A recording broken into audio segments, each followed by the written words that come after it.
सरकार ने किया। मंत्रिमंडल का क्लस्टर दुनिया के 16 देशों के अंदर जाने का काम किया।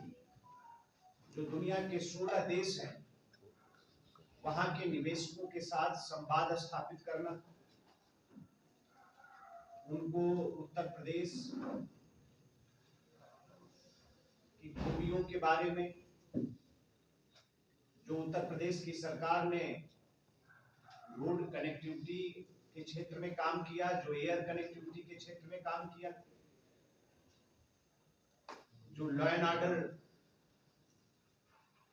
यहाँ का सुधरा, हमारे पास जो मैन पावर है, आज देश की सबसे बड़ी बाजार के रूप में भी उत्तर प्रदेश की पहचान है।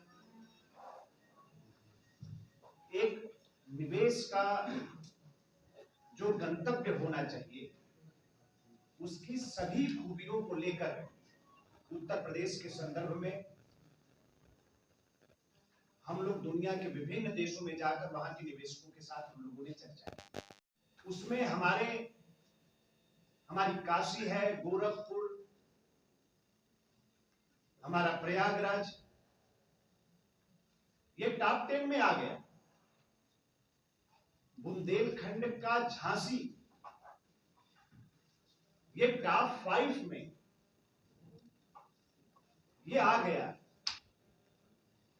अब समझिए कि कितना बड़ा निवेश के दृष्टि से जो सरकार ने पहल किया और देश के यशस्वी प्रधानमंत्री पूज्य नरेंद्र भाई मोदी जी ने जो आशीर्वाद दिया, जो सरकार का मार्गदर्शन उन्होंने करने का काम किया, और फिर उत्तर प्रदेश की सरकार ने अपने मुख्यमंत्री जी के नेतृत्व में जो सामूहिक प्रयास किया, उसका जो परिणाम हम लोगों के सामने आज आया है, वो निश्चित तौर पर एक उत्साहित परिणाम है। हम सब लोगों के मनोबल को बढ़ाने वाला परिणाम है। हमारे जो नौजवान है, हमारा जो प्रबुद्ध वर्ग है, उन सब लोगों के अंदर एक नए उत्साह का संचार होता हुआ हम सब लोग महसूस कर रहे हैं।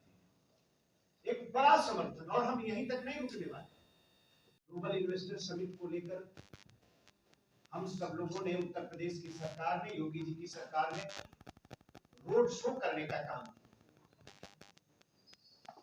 और उत्तर प्रदेश की सरकार के प्रयास को जिस तरह से समर्थन मिला,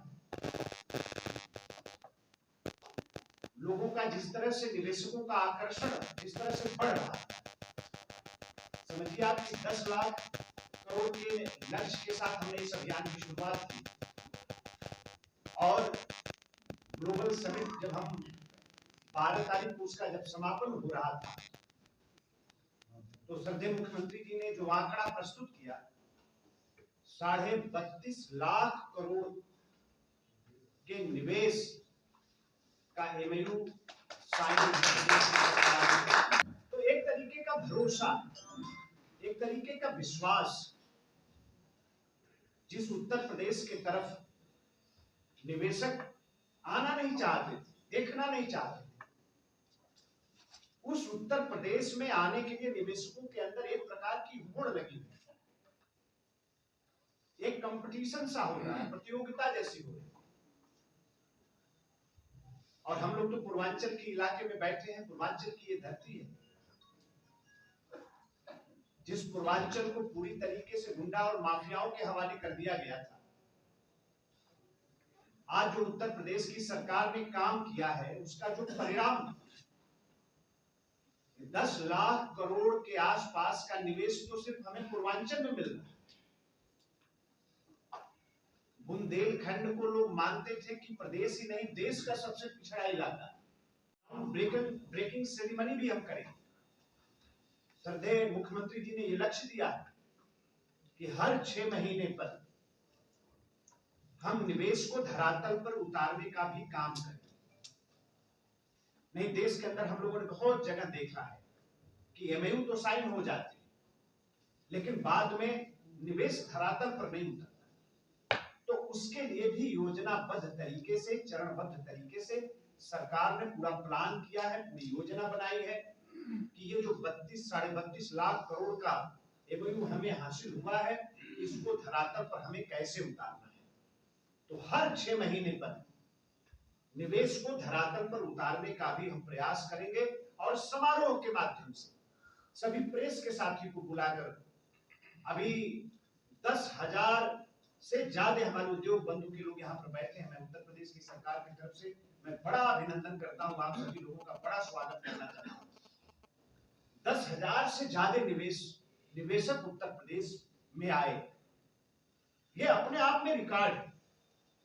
और किसी भी प्रकार का सरकार ने, पूरे मंत्रिमंडल के समूह ने, हमारे सभी अधिकारियों ने मिलकर जो इंतजाम किया, इतने बड़े आयोजन में कहीं कोई किसी भी प्रकार का आज की तारीख में प्रश्न नहीं खड़ा कर सकता। इस तरह का आयोजन उत्तर प्रदेश की सरकार ने करके पूरे देश के सामने एक उदाहरण प्रस्तुत करने का काम किया है। मैं पिछली बार मेरी प्रेस भारत सरकार के बजट को लेकर, तो उसमें आप सब लोगों की तरफ से ये विषय उठाया गया था। निश्चित है कि मऊ जनपद टेक्सटाइल के क्षेत्र में यहाँ बड़ी संभावना है। मऊ की एक अलग से पहचान की है इस क्षेत्र में, उसको लेकर कैबिनेट में चर्चाएं भी 1-2 बार हुई हैं हम लोगों के संबंध। मैं आप सबको आश्वस्त कराना चाहता हूँ, कहीं कोई जमीन की परेशानी नहीं आने दी जाएगी। अगर निवेशक को जमीन खरीद कर भी देना पड़े तो सरकार पीछे नहीं हटेगी। हम पूरी तरीके से प्रतिबद्ध हैं हर विकल्प पर हम विचार करने के लिए। आप सब लोग जो विषय उठाए हैं उसका ठीक से बिंदुवार उसकी समीक्षा हम करेंगे। अगर जमीन हमें कहीं बिना पैसा खर्चा किए मिलने की संभावना बनती है, हम उस तरफ भी आगे जाएंगे। अगर कोई निवेशक मऊ में टेक्सटाइल के क्षेत्र में काम करना चाहता है, हम आपके चैनल के तरफ से और आपके माध्यम से, चैनल के आपके माध्यम से, मैं ऐसे निवेशकों का मैं स्वागत करता हूं और मैं आश्वस्त करना चाहता हूं कि उनके सामने किसी भी प्रकार की जमीन की कोई समस्या नहीं आएगी। अगर चालू करने की स्थिति बनेगी तो क्यों नहीं चालू। बजट पेश होने रहा है सरकार, मैं अभी कोई बड़ी कंपनी लेकर आएंगे, हम रोजगार की संभावनाओं को तलाशेंगे, विकास की और क्या संभावनाएं बन सकती हैं, क्या विकल्प हो सकते हैं, हम उस पर भी विचार करेंगे। सरकार पूरी तरीके से, पहले मिल बनाई गई, चलाई गई, फिर क्यों बंद हुई, इस पर भी हम सर्वे करा रहे हैं। पुनः चालू करने की कितनी संभावना है, सरकार इस पर भी सर्वे कराने के लिए तैयार है। और दोबारा वहां क्या उद्योग आ सकता है अगर वो नहीं चलाने की